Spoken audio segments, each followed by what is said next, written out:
Bismillahirrahmanirrahim.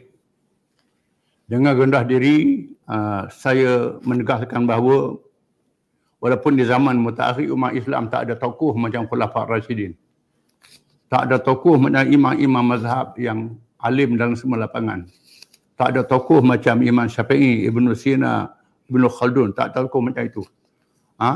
Mereka ni bukan sahaja ilmuwan dalam agama, termasuk dalam perkara sains dan lain-lain. Ini sangat hebat.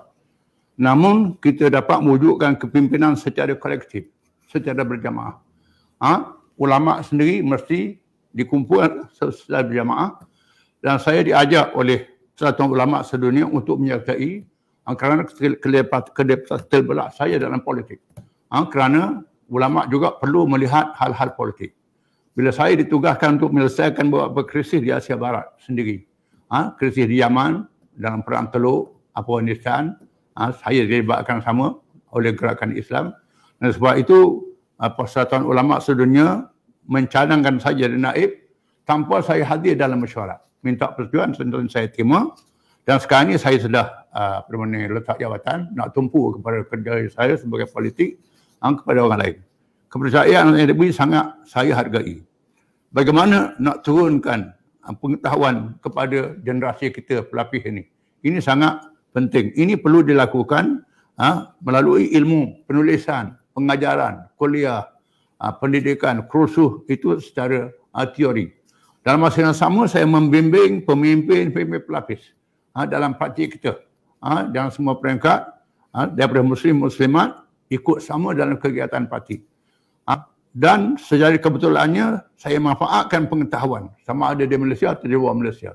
Di Malaysia ini alhamdulillah saya diberi kesempatan bertemu dengan tokoh-tokoh veteran seperti zaman Tengku Abdul Rahman, seperti Datuk Burhanuddin, termasuk Datuk On, termasuk seperti Muhammad Datuk Asri, Rusuk Rawa, Ustaz Fadilno, saya sempat semua.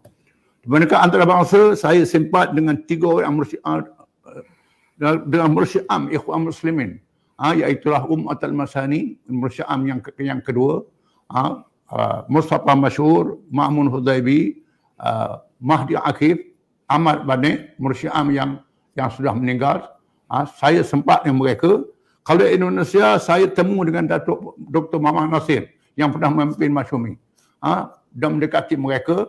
Kalau di Turki, saya juga pernah bersama dengan Erbakan yang pernah memimpin Turki jadi Perdana Menteri, Timbalan Perdana Menteri, dan hasil pengalaman yang mereka ni saya manfaatkan untuk turun kepada menyelesaikan masalah negara kita dengan perubahan yang sesuai dengan realiti dan situasi di Malaysia.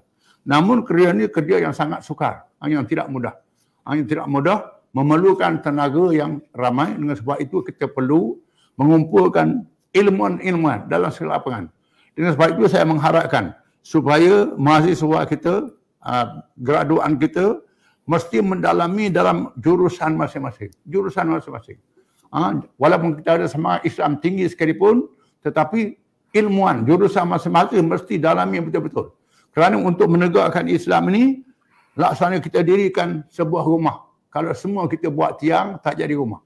Semua kita buat atap, tak jadi rumah. Ada yang buat atap, ada buat hitam, ada buat macam-macam. Ada bidang politik, ekonomi, sains, teknologi. Jadi mesti mendalami. Bila saya jadi Menteri Besar Terengganu, bahawa saya sudah perlunya tenaga-tenaga yang bersifat kolektif ini.